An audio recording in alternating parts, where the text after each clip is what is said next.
in Simpsonville, South Carolina, and I want to talk to you about the dangers of discouragement. There's four things that happen when you become discouraged. First of all, you need to be aware that the first thing that usually happens is it's right after victorious times, right after good times.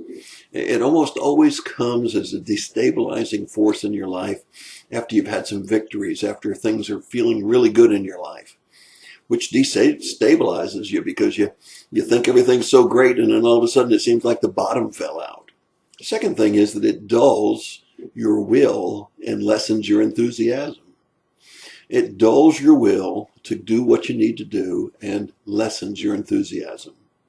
Third thing it does is it distorts your vision. It distorts your vision. It will cause you to see things not as they are. And fourthly, it deters or detours your direction. And so let's look and see if we can test this with a Bible story. And so let's go to 1 Kings chapter 18 and 19, one of my favorite stories in the scriptures, the showdown at Mount Carmel. You remember Elijah was the one that had to go tell Ahab it's not going to rain, went away for a long time in a drought and misery. He comes back and says, my God will bring rain, but only when I say so. And on comes a challenge on Mount Carmel of 450 prophets of Baal and 400 prophets of Asherah. The challenge is this. They each built an altar with oxen on it in order to sacrifice to God or to their gods and to his God. And so these 850 prophets of Baal and Asherah build their altar, and they dance and they cry and they call out and they cut themselves and they do everything all day long.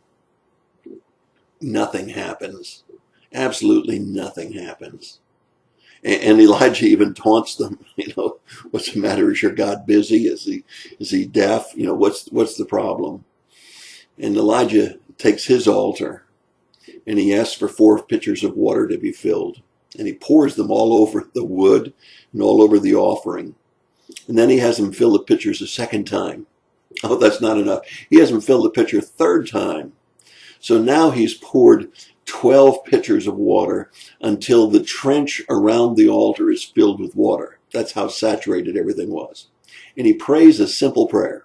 Lord, the God of Abraham, Isaac, and Israel, today let it be known that you are God in Israel, and that I am your servant and have done all of these things at your word.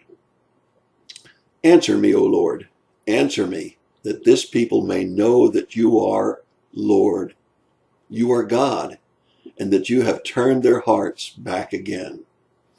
He no sooner finishes his very simple 2-sentence kind of prayer than fire falls from heaven.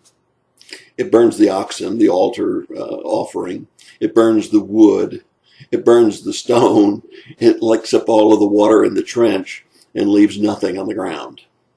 Well, needless to say, the people realize who the real God is, and they fall down and worship. But then Elijah says, grab all of these prophets, and they were all slain. 850 prophets, false prophets, were slain right there on the spot. What a great victory. Now remember, I said that discouragement comes almost always following times of victory. And it destabilizes you. And here's what happens. Ahab's wife, Jezebel, hears about what happened to her prophets up on Mount Carmel. And she sends Ahab a simple little note saying, what you did to my prophets will happen to you by tomorrow. And Ahab and Jezebel have sent this note to Elijah. And Elijah is so afraid, so destabilized, that he runs for his life.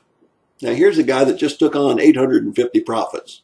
Here's a guy that had the confidence to pour water all over an altar. But he's so destabilized by this note of discouragement that he runs for his life. Now, remember I said the second thing after being destabilized that he would be dulled. And that's exactly what happens. It dulls his will and it dulls his enthusiasm. He continues to run. He's not eating or drinking, and God has to send an angel to feed him for 40 days and 40 nights, water and food, so that he can even start to function again. Remember the third thing I said that happens? It distorts your vision.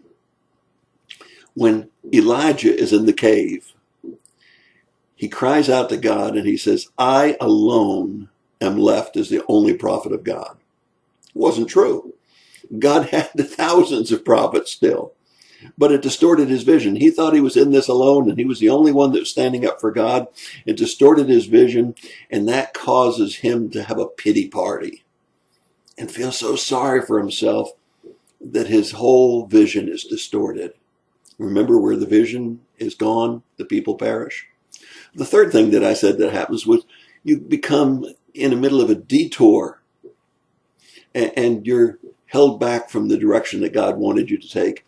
And if you read on in the story, you'll find that Elijah is so destabilized, so dull, so distorted in vision that he winds up having to pass on being the prophet of God to Elijah.